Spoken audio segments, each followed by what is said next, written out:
नमस्कार दोस्तों, आप सभी का स्वागत है हमारे YouTube चैनल चाहत स्टोरी पर। एक पौराणिक कथा के अनुसार तारकासुर नाम का एक राक्षस था। उसके 3 पुत्र थे, तारकाच, कमलाच और विंध्यमाली। तारकासुर बहुत ही बलवान था। उसने धरती व स्वर्ग पर अपना आतंक मचा रखा था, जिससे परेशान होकर देवताओं ने भगवान शिव से उसका अंत करने के लिए प्रार्थना की। उनकी प्रार्थना सुनकर भगवान शिव ने तारकासुर का वध किया। इससे देवता बड़े प्रसन्न हुए।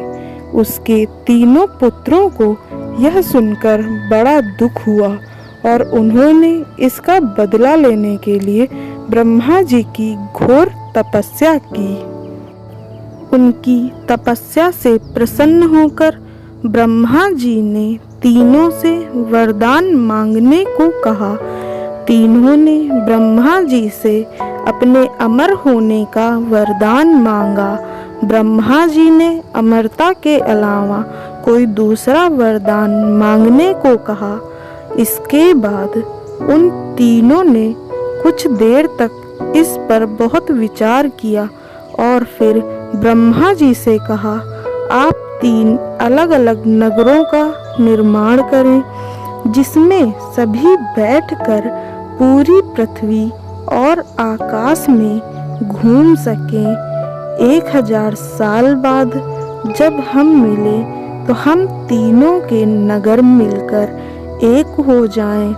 जो देवता तीनों नगरों को एक ही बाण से नष्ट करने की क्षमता रखता हो, वही हमारी मृत्यु का कारण बने। उन सबकी नज़र में यह एक असंभव कार्य था। उन्होंने उन्हें यह वरदान ब्रह्मा जी के निर्देशानुसार मयूदानों ने उनके लिए 3 नगरों की स्थापना की। तारकाच के लिए सोने का, कमलाच के लिए चांदी का और विंध्यमाली के लिए लोहे का नगर बनाया गया। तीनों ने मिलकर तीनों लोकों पर अपना अधिकार जमा लिया। इंद्र देवता इन तीनों राक्षसों से बहुत भयभीत हुए और भगवान शंकर की शरण में गए। इंद्र की बात सुनकर भगवान शिव दानवों का नाश करने के लिए एक दिव्य रथ का निर्माण किया। इस दिव्य रथ की हर एक चीज देवताओं से बनवाई थी। चंद्रमा और सूर्य से पहिए बने। इंद्र, वरुण, यम और कुबेर रथ के 4 घोड़े बने। हिमालय धनुष बने और शेषनाग प्रत्यंचा बने। भगवान शिव खुद बाण बने और बाण की नोक अग्निदेव स्वयं बने। इस दिव्य रथ पर भगवान शिव स्वयं सवार हुए। देवताओं से बने इस रथ और तीनों भाइयों के बीच युद्ध हुआ।